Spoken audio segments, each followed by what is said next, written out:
약혼식장에서 그 남자를 본 순간 심장이 멎는 줄 알았습니다. 하객들의 웃음소리, 샴페인 잔이 부딪히는 소리, 꽃향기, 모든 것이 한순간에 사라졌습니다. 그리고 오직 그 얼굴만 남았습니다. 30년이 지났습니다. 머리카락은 희끗희끗해졌고 이마엔 주름이 깊게 패였으며 한때 날카롭던 눈가엔 세월의 흔적이 역력했습니다. 하지만 저는 알아봤습니다.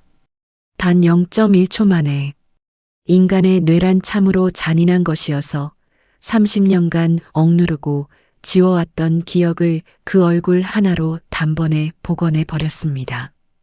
이한준, 제 인생에서 가장 찬란했던 23살 여름, 그리고 가장 처참했던 가을을 만들어낸 남자.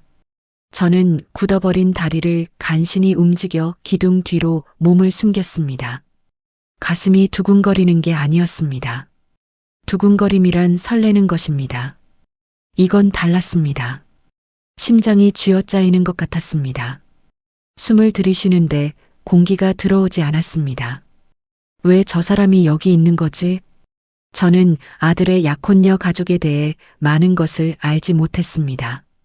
아들 민준이가 처음 여자친구를 집에 데려왔을 때 저는 그저 밝고 예의 바른 아이라는 인상을 받았습니다. 이름은 이서연.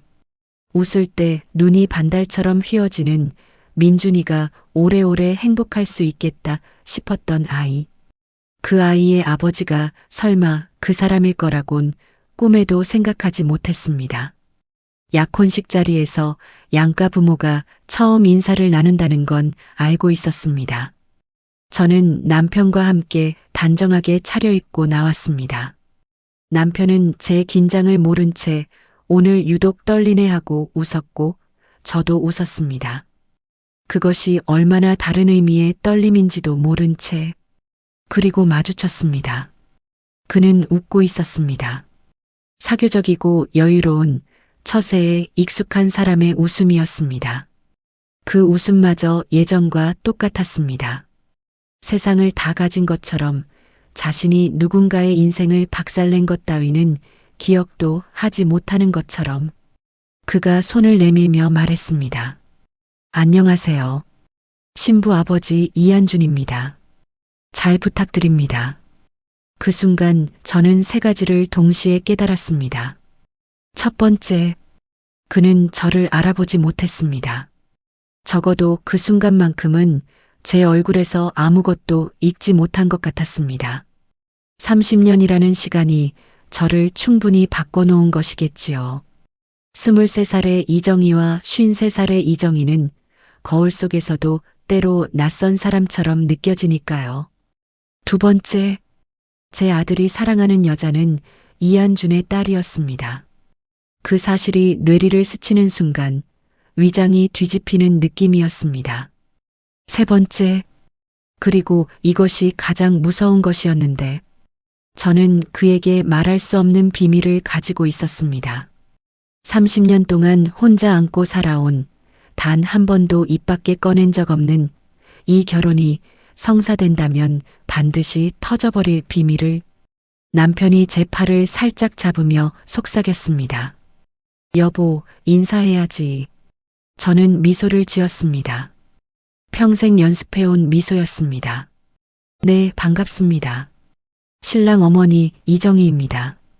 악수를 나눴습니다. 그의 손이 제 손을 잡는 순간 저는 그것을 느꼈습니다.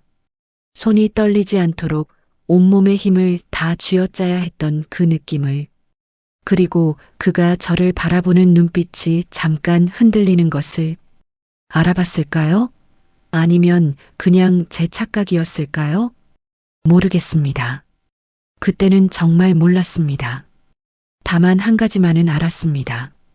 오늘 이 자리에서 제 인생의 두 번째 챕터가 시작되었다는 것을, 그리고 이번엔 30년 전처럼 도망칠 수 없다는 것을. 왜냐하면 이번엔 제 아이가 걸려 있으니까요. 저는 오정숙입니다. 거창한 소개는 필요 없습니다. 시장 골목 안쪽 낡은 간판에 정숙 국밥이라고 쓰인 22평짜리 가게 주인. 그게 제 전부입니다. 새벽 4시면 눈을 뜹니다. 알람이 필요 없습니다. 몸이 기억하고 있으니까요. 30년을 그렇게 살았더니 이제 새벽 4시만 되면 눈꺼풀이 저절로 열립니다. 젊을 때는 그 시간에 이불을 걷어차는 게 고역이었습니다. 지금은 그냥 일어납니다. 어떤 날은 무감각하게, 어떤 날은 담담하게. 가게까지는 걸어서 7분입니다. 그 7분 동안 세상은 조용합니다. 시장 골목은 아직 캄캄하고 상인들은 하나둘 가게 셔터를 올리며 하루를 시작합니다. 저는 그 소리를 좋아합니다. 철컹철컹 하루가 열리는 소리. 가게 문을 열면 제일 먼저 하는 일이 있습니다. 전날 밤부터 우려놓은 뼈 육수를 확인하는 것. 색이 잘 우러났는지, 냄새가 깊은지. 국밥 한 그릇의 맛은 결국 이 육수에서 시작됩니다. 손님들은 잘 모릅니다. 그 뽀얀 국물 한 그릇이 12시간의 기다림이라는 것을. 저도 마찬가지였습니다. 제 인생도 그랬습니다. 겉에서 보면 그냥 평범한 국밥집 아줌마. 하지만 그 안에 얼마나 긴 시간이 녹아 있는지는 직접 들여다보지 않으면 알 수 없습니다. 제가 남편에게 버림받은 건 23살이었습니다. 민재를 뱃속에 품은 지 석 달째 되던 가을이었지요. 남편은 짐을 챙기며 말했습니다. 나 이 생활 못하겠어. 그게 전부였습니다. 이유도 미안하다는 말도 아이에 대한 말도 없었습니다. 그냥 나가버렸습니다. 처음엔 돌아올 줄 알았습니다. 며칠 지나면, 한 달 지나면. 하지만 그는 돌아오지 않았습니다. 연락도 없었습니다. 마치 처음부터 없었던 사람처럼. 저는 혼자 민재를 낳았습니다. 어머니가 옆에 계셨습니다. 분만실 밖에서 밤새 기다리셨다가 제가 나오는 순간 아무 말 없이 꼭 안아주셨습니다. 그때 어머니 품에서 처음으로 울었습니다. 그 전까지는 울지 않았습니다. 울 시간도 울 여유도 없었으니까요. 민재를 처음 안았을 때 생각보다 무거웠습니다. 그리고 뜨거웠습니다. 그 무게와 온기가 제 팔을 타고 가슴속으로 퍼지던 그 느낌. 아, 이제 나는 이 아이만 보고 살겠구나. 그 생각이 아주 자연스럽게 들었습니다. 슬프지 않았습니다. 오히려 단단해지는 느낌이었습니다. 국밥집은 친정 어머니가 하시던 가게를 물려받은 것입니다. 어머니는 제가 민재를 낳고 6개월이 지났을 무렵 내가 이어받아라 하셨습니다. 다른 방도도 없었습니다. 손에 기술이 있는 것도 아니고 학력이 대단한 것도 아니었으니까요. 저는 앞치마를 두르고 주걱을 잡았습니다. 처음 몇 년은 정말 힘들었습니다. 민재를 업고 국밥을 끓인 날도 있었습니다. 아이가 울면 업어서 달래면서도 국물은 저어야 했습니다. 손님이 없는 날은 혼자 가게 구석에 앉아서 멍하니 있었습니다. 돈 걱정, 아이 걱정, 내일 걱정. 그래도 포기하지 않은 건 민재 때문이었습니다. 아이는 잘 자랐습니다. 크게 아프지도 않았고 학교에서 말썽을 부리지도 않았습니다. 성격이 조용하고 다정했습니다. 친구도 잘 사귀었고 공부도 제 힘으로 했습니다. 저는 딱히 해준 게 없었는데 민재는 스스로 커갔습니다. 어떤 날은 학교에서 돌아온 민재가 제 옆에 앉아서 말했습니다. 엄마, 오늘 국밥 냄새 나서 좋았어. 친구가 엄마 밥집 가고 싶다고 했어. 그 말 하나로 하루가 다 풀렸습니다. 저는 화려한 삶을 원한 적이 없습니다. 민재가 밥 잘 먹고 잠 잘 자고 웃으면 그걸로 충분했습니다. 욕심이 없었다기보다는 민재가 곧 제 욕심이었습니다. 그렇게 30년이 흘렀습니다. 민재는 어느새 훌쩍 자라 회사를 다니는 어른이 됐고 저는 허리가 조금 굽고 손마디가 굵어진 50대 중반의 여자가 됐습니다. 평범했습니다. 정말로 아무 일도 없을 것 같은 삶이었습니다. 그랬기에 약혼식장에서 그 남자를 봤을 때 더 무너졌는지도 모릅니다. 30년을 쌓아온 이 평범함이 한순간에 흔들렸습니다. 뿌리째, 민재가 처음 여자친구 얘기를 꺼낸 건 평범한 일요일 저녁이었습니다. 저는 가게 문을 닫고 들어와 발을 씻고 있었습니다. 민재는 거실 소파에 앉아 핸드폰을 보다가 아무렇지 않은 듯 말했습니다. 엄마, 나 소개시켜줄 사람 있어. 저는 발을 닦던 수건을 멈췄습니다. 그리고 아들 얼굴을 봤습니다. 핸드폰을 내려다보고 있었는데 귀가 빨갰습니다. 30이 넘은 아들 귀가 홍당무처럼 빨개져 있었습니다. 저는 웃음이 났습니다. 그 웃음을 들키지 않으려고 고개를 돌렸습니다.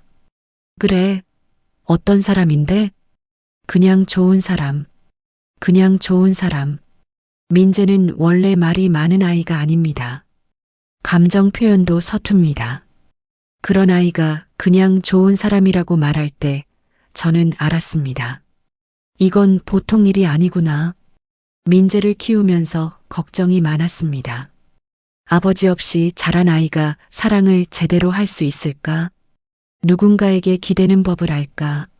저는 열심히 살았지만 제가 줄 수 없는 것들이 있다는 걸 알았습니다. 아이에게 아버지의 자리는 언제나 비어 있었고 저는 그 빈자리를 채우려 애썼지만 완전히 채울 수는 없었습니다. 그러니 민재가 누군가를 좋아한다는 것 자체가 저에겐 안도였습니다. 이 아이가 마음의 문을 열었구나. 누군가에게 마음을 줬구나. 일주일 후 민재는 여자친구를 데리고 왔습니다. 이름은 이윤서. 처음 본 순간의 인상은 밝다는 것이었습니다.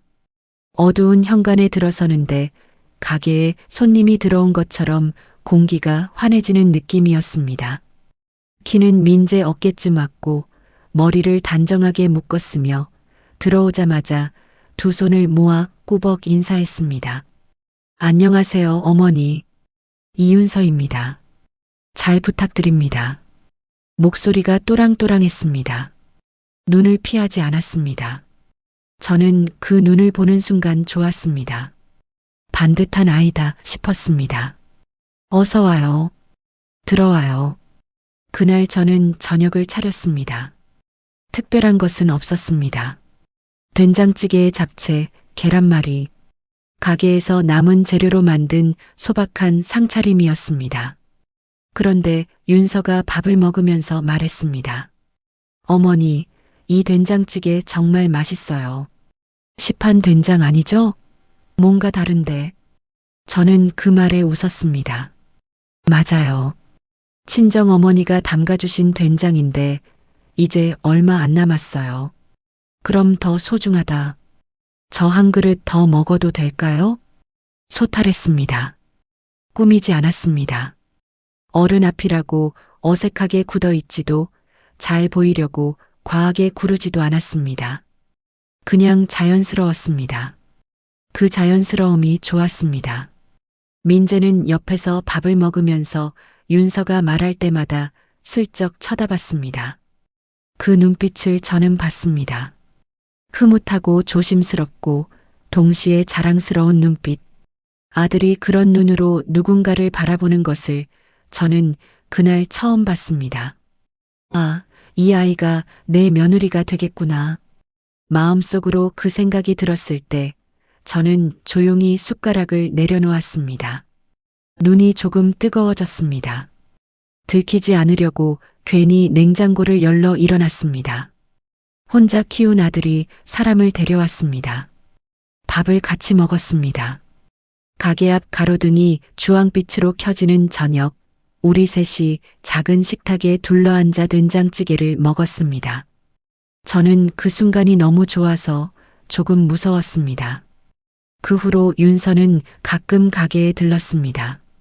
예고 없이 나타나서는 저 오늘 점심 국밥 먹으러 왔어요 하고 카운터 앞에 서는 것이었습니다. 저는 처음엔 당황했습니다. 며느리감한테 국밥 팔기가 영 어색했습니다. 그런데 윤서는 개의치 않았습니다. 어머니 국밥이 제일 맛있어요. 회사 근처에 식당이 많은데 저 여기가 제일 좋아요. 거짓말이 아닌 것 같았습니다. 매번 국물까지 다 비웠습니다.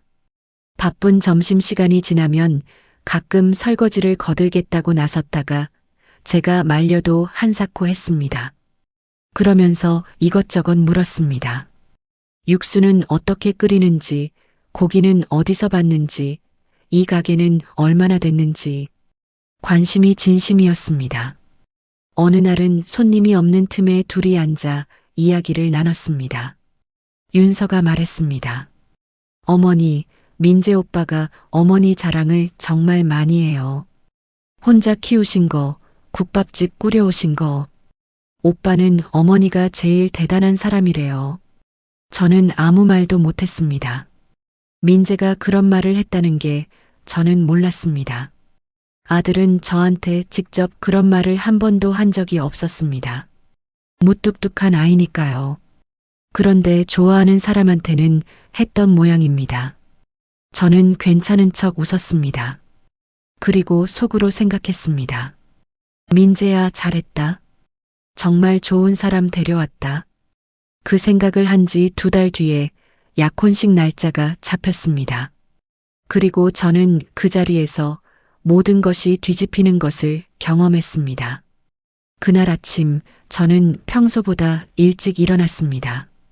새벽 4시가 아니라 3시 반이었습니다. 눈이 저절로 떠졌습니다. 설렘 때문이었습니다. 부끄럽지만 솔직히 말씀드리면 그날 저는 조금 들떠 있었습니다.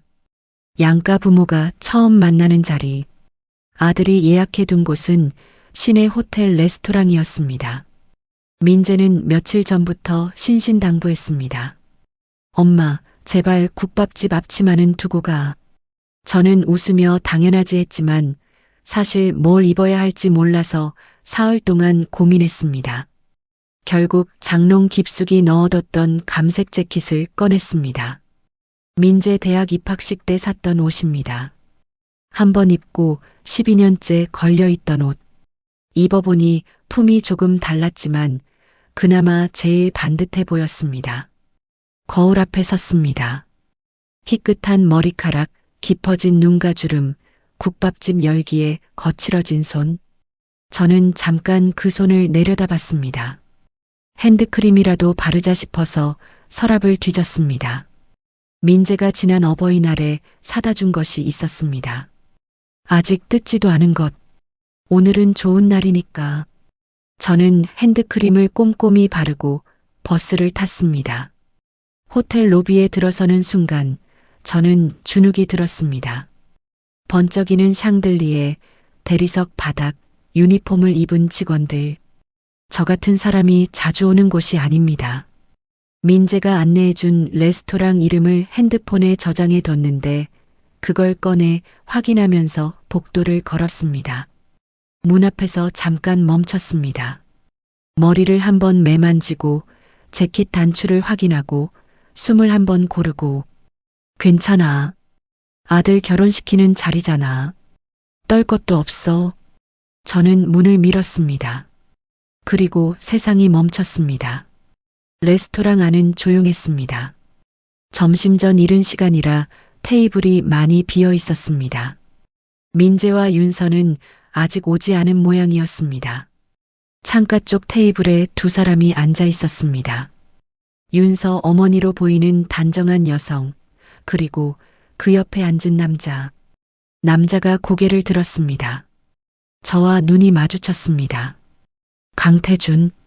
30년 전 임신 석 달째인 저를 두고 이 생활 못하겠어 한마디를 남기고 사라진 남자. 제 아이의 아버지. 민재가 한 번도 본 적 없는 그 사람. 그가 거기 앉아 있었습니다. 테이블 위에 찻잔을 올려놓고 메뉴판을 들여다보다가 아무것도 모르는 얼굴로. 저는 문손잡이를 아직 잡고 있었습니다.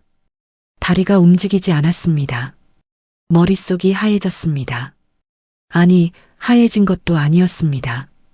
수십 가지 생각이 한꺼번에 밀려오는데 하나도 정리가 되지 않는 그런 상태였습니다. 저 사람이 왜 여기 있지? 저 사람이 왜? 윤서 어머니가 저를 보고 자리에서 일어났습니다. 어머, 민재 어머니시죠? 반갑습니다. 윤서 엄마예요. 목소리가 들렸습니다. 저는 반사적으로 발을 뗐습니다. 몸이 먼저 움직였습니다. 뇌가 멈춰 있는 동안 30년간의 습관이 저를 걷게 했습니다. 네, 안녕하세요. 민재 엄마 오정숙입니다. 악수를 나눴습니다. 손이 떨리지 않게 힘을 줬습니다. 그러면서 시선의 끝으로 계속 그를 봤습니다. 강태준은 자리에서 일어나며 손을 내밀었습니다. 안녕하세요. 윤서 아버지 강태준입니다. 웃고 있었습니다. 저를 알아보지 못했습니다. 아니, 알아보지 못하는 것처럼 보였습니다. 그 눈에 당황한 기색도 흔들리는 기색도 없었습니다. 그냥 처음 보는 사돈을 맞이하는 여유로운 표정이었습니다. 저는 그 손을 잡았습니다. 네, 반갑습니다. 내 목소리가 이렇게 차분하게 나올 수 있다는 게 스스로도 놀라웠습니다. 평생 국밥집에서 단련된 것이 이런 순간에 쓰일 줄은 몰랐습니다. 새벽 4시에 일어나 뜨거운 솥 앞에 서던 사람. 어떤 날도 가게 문은 열었던 사람. 그 삶이 저를 무너지지 않게 붙잡아줬습니다. 그 순간만큼은 자리에 앉았습니다. 강태준과 대각선으로 마주보는 자리였습니다. 메뉴판을 받아들었습니다. 글자가 보이지 않았습니다. 잠시 후 민재와 윤서가 함께 들어왔습니다. 민재는 저를 보더니 엄마 먼저 왔네 하며 옆에 앉았습니다. 그 얼굴이 환했습니다. 긴장했지만 기쁜 티가 역력한 얼굴. 아들은 아무것도 몰랐습니다. 지금 이 테이블에서 무슨 일이 벌어지고 있는지 저는 아들을 봤습니다. 그리고 강태준을 봤습니다. 닮았습니다. 부정하고 싶었지만 부정할 수 없었습니다.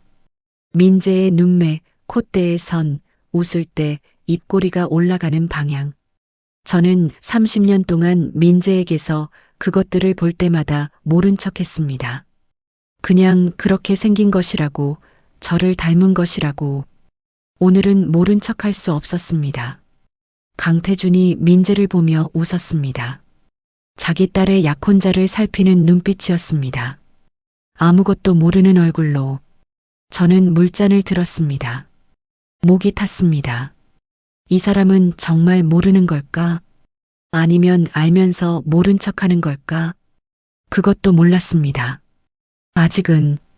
다만 한 가지는 알았습니다. 이 식사 자리가 끝나기 전에 저는 결정을 내려야 한다는 것을. 아들에게 말할 것인가? 아니면 이대로 묻을 것인가? 그가 저를 알아봤다는 걸 저는 식사가 시작되고 10분쯤 지났을 때 알았습니다.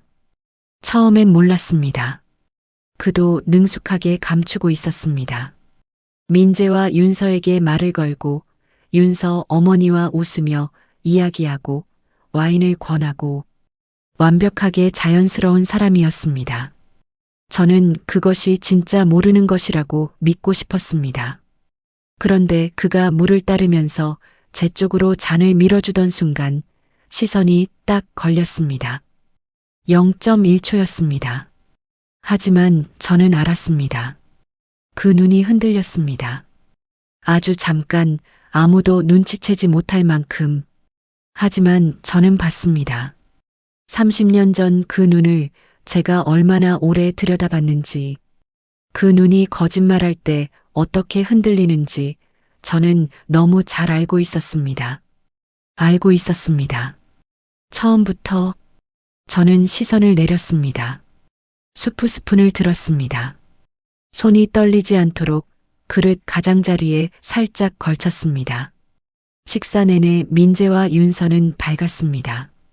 둘이 어떻게 만났는지, 첫 데이트가 어디였는지, 앞으로 어디서 살 것인지, 젊음이 만들어내는 특유의 설렘이 테이블 위에 가득했습니다.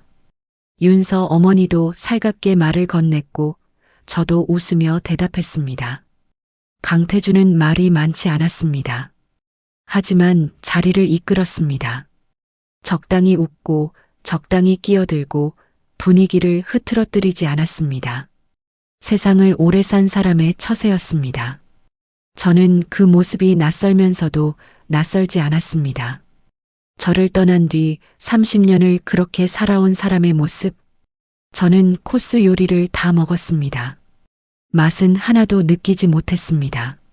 화장실을 핑계로 자리를 벗어난 건 후식이 나오기 전이었습니다. 더 이상 그 테이블에 앉아 있을 수가 없었습니다. 숨이 조여왔습니다. 잠깐이라도 혼자 있어야 했습니다.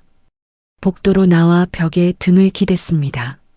눈을 감았습니다. 차가운 벽의 감촉이 느껴졌습니다. 정신 차려. 오정숙. 오늘만 버티면 돼. 그때 발소리가 들렸습니다. 눈을 뜨지 않아도 알았습니다. 발소리의 간격, 구두 굽의 소리. 저는 천천히 눈을 떴습니다. 강태준이 복도 끝에 서 있었습니다. 저를 보고 있었습니다. 아까 식탁에서와 달리 이번엔 감추지 않았습니다. 그냥 저를 봤습니다. 우리는 잠시 그렇게 있었습니다. 먼저 입을 연 건 그였습니다. 정숙 씨. 30년 만에 듣는 그 호칭이었습니다. 제 이름 두 글자. 그 사람 목소리로. 저는 대답하지 않았습니다. 할 말을 찾지 못한 게 아니라 너무 많아서 아무것도 나오지 않았습니다. 그가 한 걸음 다가왔습니다. 저는 물러서지 않았습니다. 물러설 이유가 없었습니다. 도망쳐야 할 사람은 제가 아니었으니까요. 알아봤어요. 처음부터. 낮은 목소리였습니다. 주변을 의식한 목소리였습니다. 나도요. 제 목소리도 낮았습니다. 떨리지 않았습니다. 스스로도 놀라울 만큼. 짧은 침묵이 흘렀습니다. 그가 먼저 말했습니다. 변명인지 설명인지 저는 지금도 모릅니다. 윤서가 내 딸이에요. 다른 사람 사이에서 낳은 딸. 저는 이미 알고 있었습니다. 식사 자리에서 윤서가 아버지를 부르는 걸 보면서 그 부녀의 닮은 구석들을 보면서 이미 깨달았습니다. 하지만 그 말을 직접 듣는 것은 달랐습니다. 저를 버리고 간 남자가 다른 여자와 아이를 낳았다는 것이. 알아요. 저는 그것만 말했습니다. 그가 잠시 멈췄습니다. 무언가를 더 말하려다가 멈추는 것이 보였습니다. 미안하다고 할 것 같았습니다. 저는 그 말을 듣고 싶지 않았습니다. 지금 이 복도에서 아들이 코스 요리를 먹고 있는 저 문 너머에서 30년 된 사과를 받을 준비가 되어 있지 않았습니다. 민재한테는 말하지 마세요. 제가 먼저 말했습니다. 네. 오늘은요. 오늘만큼은. 그가 저를 봤습니다. 저도 그를 봤습니다. 30년이 서로의 얼굴에 새겨져 있었습니다. 저는 그 세월이 그에게 어떻게 흘렀는지 궁금하지 않았습니다. 적어도 그 순간에는 알겠습니다. 그가 고개를 끄덕였습니다. 저는 먼저 돌아섰습니다. 화장실로 들어가 문을 잠갔습니다. 세면대 앞에 서서 찬물을 틀었습니다. 두 손에 물을 받아 얼굴에 눌렀습니다. 거울 속에 저를 봤습니다. 오정숙, 53살, 국밥집 주인, 그리고 30년 전 그 남자에게 버림받았던 아직도 그 이야기가 끝나지 않은 여자. 저는 수건으로 얼굴을 닦았습니다. 숨을 골랐습니다. 그리고 다시 문을 열었습니다. 테이블로 돌아가야 했습니다. 아들이 기다리고 있었습니다. 아무것도 모르는 채로 환하게 웃고 있는 내 아들이. 그날 식사는 그렇게 끝났습니다. 민재는 집에 오는 차 안에서 엄마, 윤서 괜찮지? 했습니다. 저는 그래, 좋은 아이다 했습니다.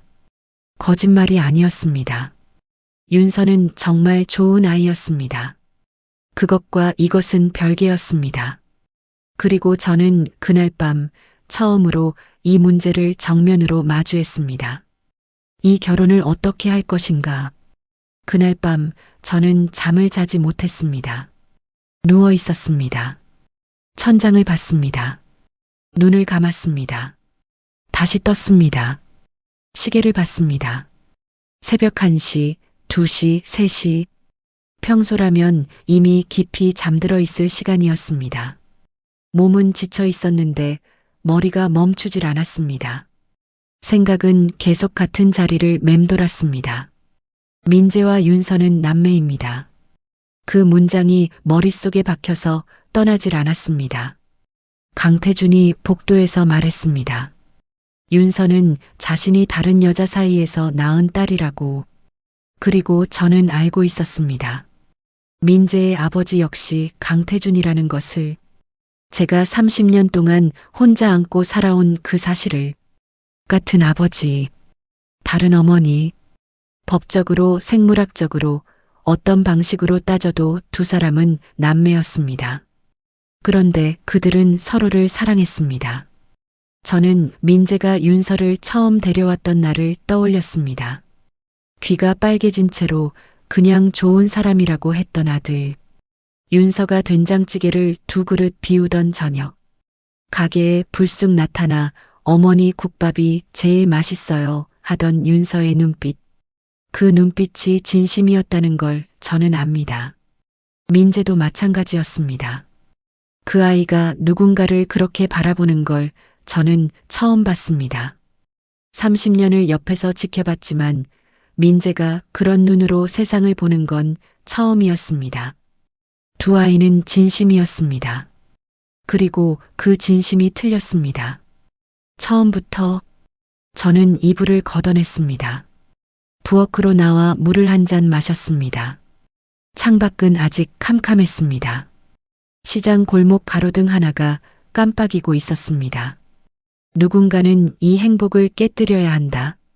그 생각이 드는 순간 저는 물컵을 내려놓지 못했습니다. 손에 힘이 들어갔습니다. 깨뜨려야 하는 사람이 저라는 걸 알았습니다. 처음부터 알고 있었습니다. 강태준은 그럴 사람이 못 됩니다. 30년 전에도 그랬고 오늘 복도에서 봤을 때도 그랬습니다. 그 사람은 자기가 감당하기 싫은 것은 두고 떠나는 사람입니다.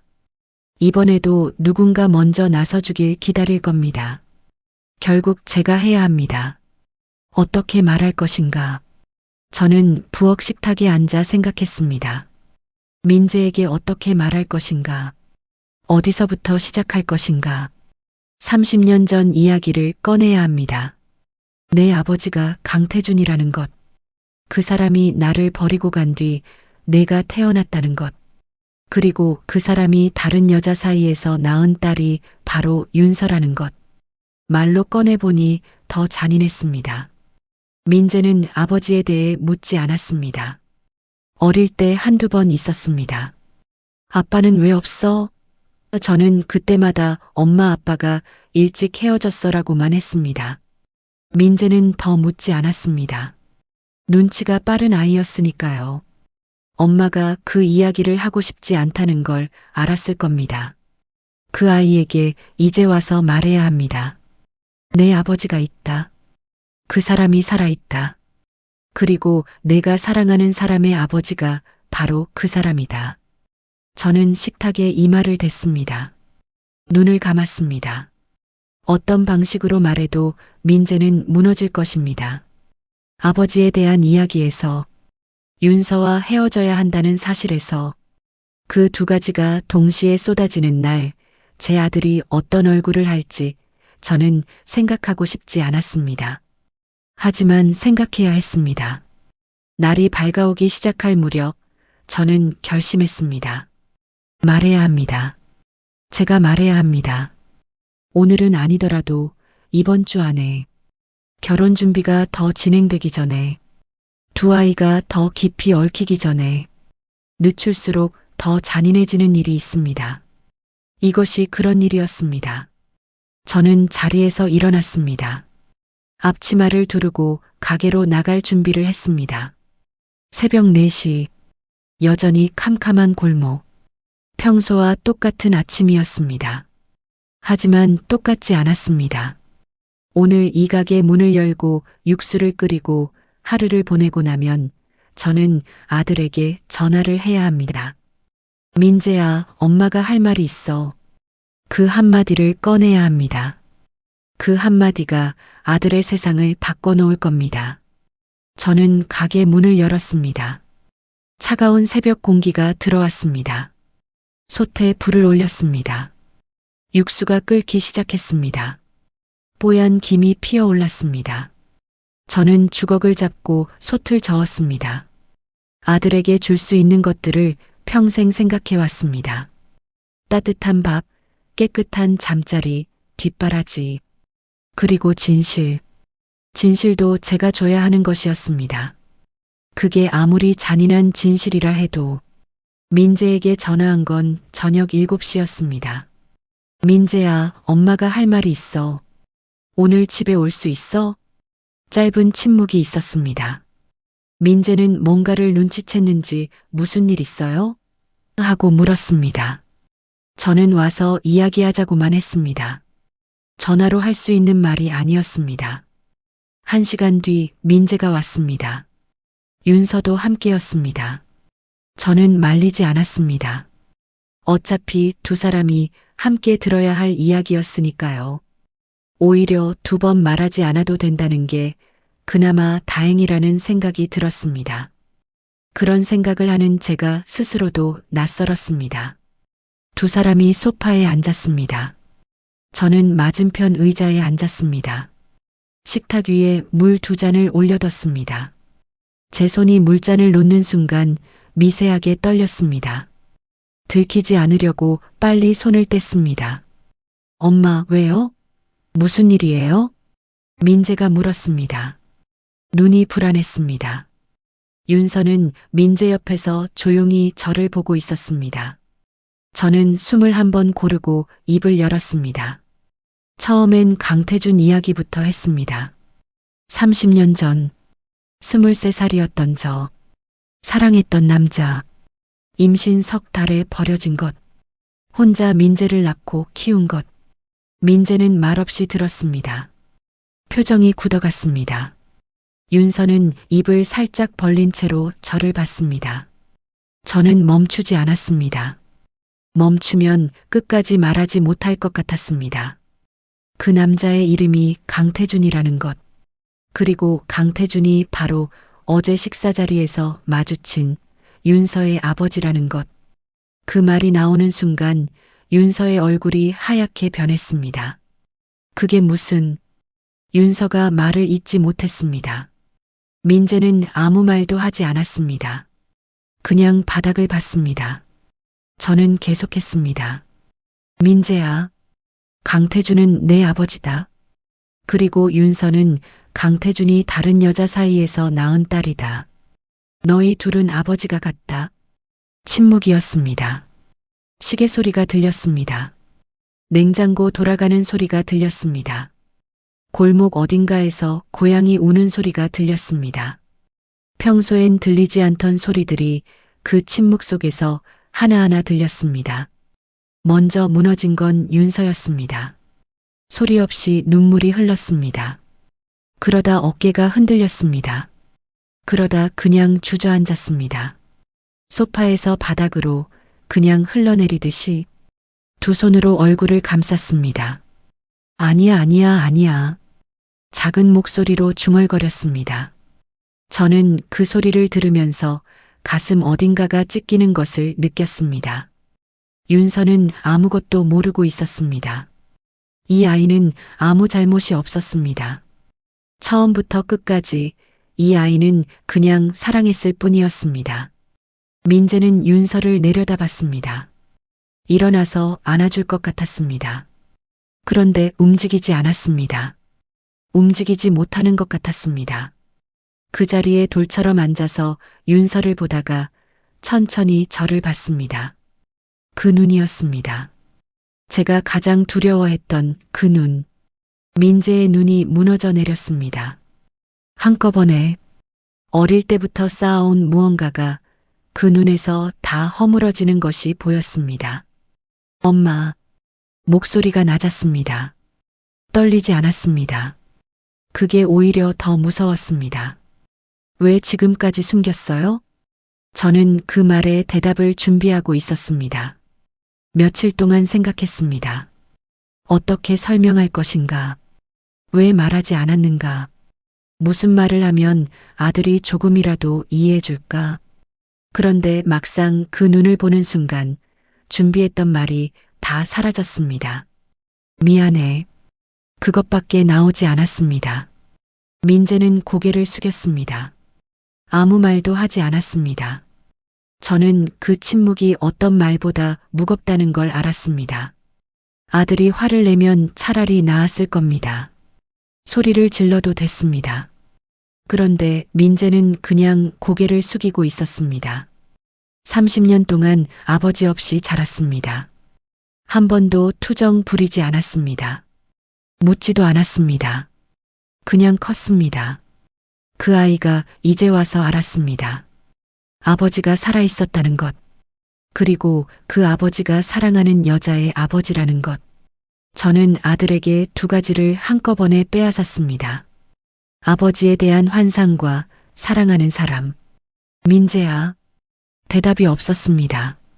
민재야, 엄마 말 좀 들어봐. 괜찮아요. 괜찮지 않은 목소리로 민재가 말했습니다. 그냥 좀 있게 해줘요. 저는 자리에서 일어났습니다. 부엌으로 들어와 싱크대 앞에 섰습니다. 수도꼭지를 틀었습니다. 물소리를 들으면서 서 있었습니다. 거실에서 윤서가 우는 소리가 들렸습니다. 민재의 목소리는 들리지 않았습니다. 저는 그 소리를 들으면서 생각했습니다. 잘한 것인가? 잘못한 것인가? 말한 것이 옳은가? 말하지 않는 것이 더 나았을까? 모르겠습니다. 지금도 모르겠습니다. 다만 한 가지는 압니다. 그 무게를 혼자 들고 있을 수는 없었습니다. 아들이 평생 모른 채로 살게 할 수는 없었습니다. 그것만큼은 확실했습니다. 수도꼭지를 잠갔습니다.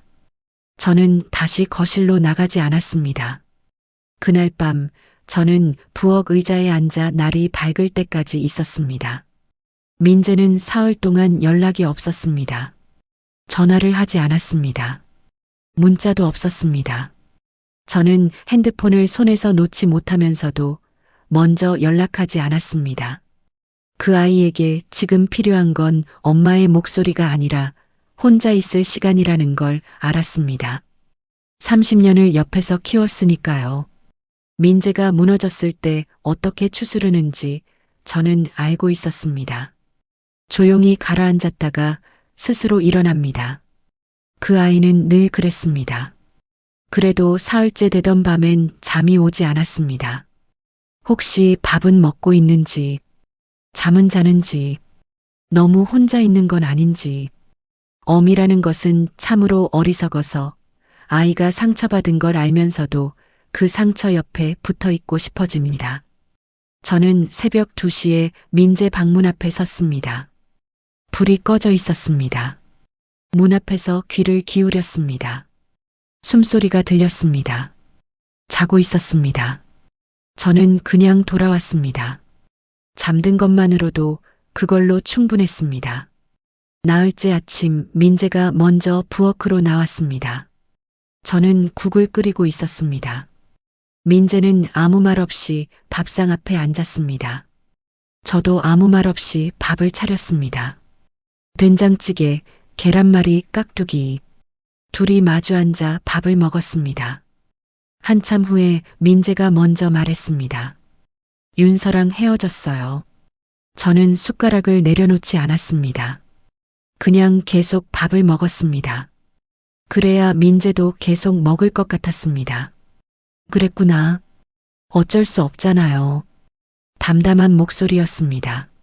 너무 담담해서 오히려 마음이 쓰렸습니다. 이 아이가 얼마나 많이 울었으면 이렇게 담담해졌을까? 사흘 동안 방 안에서 혼자 무엇을 사겼을까? 저는 더 묻지 않았습니다. 밥을 다 먹고 민재가 그릇을 개수대에 가져다 놓으면서 말했습니다. 엄마, 응? 그때 왜 말 안 했어요? 아버지 살아있다는 거. 저는 개수대 앞에 서서 그릇을 받았습니다. 민재는 제 옆에 서 있었습니다. 저는 수도꼭지를 틀었습니다. 무서웠어. 뭐가요? 내가 그 사람을 찾아갈까봐. 긴 침묵이었습니다. 그리고 찾아가서 실망할까봐. 물소리만 흘렀습니다. 민재는 아무 말도 하지 않았습니다. 저는 그릇을 닦으면서 눈을 들지 않았습니다. 잠시 후 민재가 조용히 말했습니다. 알아요. 그것뿐이었습니다. 하지만 저는 그 두 글자 안에 얼마나 많은 것이 들어있는지 알았습니다. 용서는 아직 아닐 겁니다. 이해도 완전하지 않을 겁니다. 하지만 외면하지 않겠다는 것, 그것만큼은 담겨 있었습니다. 저는 그걸로 충분하다고 생각했습니다. 지금은 강태주는 그로부터 일주일 뒤에 가게로 찾아왔습니다.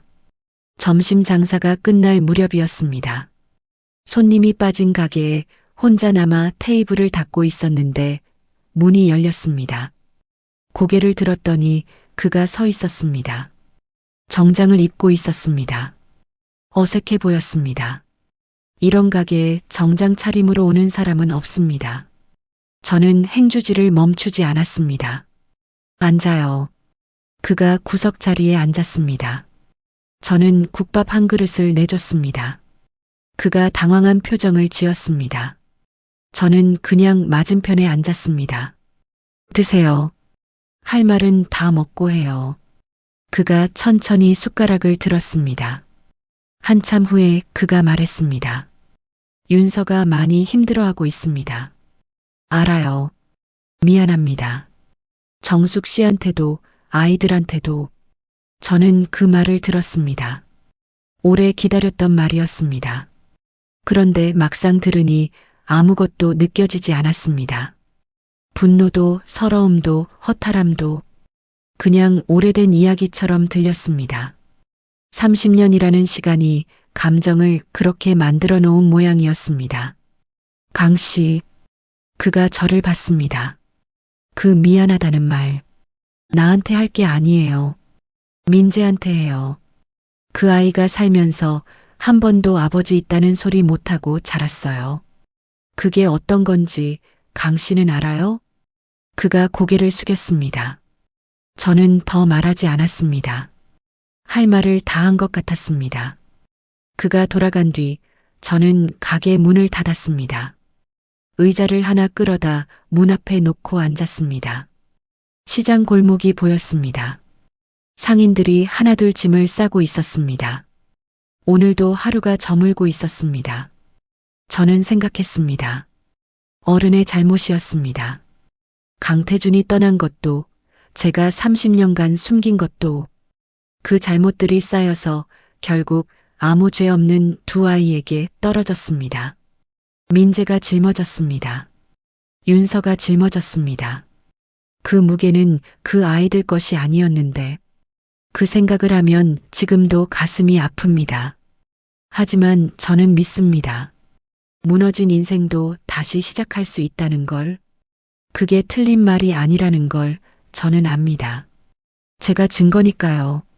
23살에 혼자 아이를 안고 새벽 4시에 가게 문을 열었던 여자가 지금 이렇게 살아 있습니다.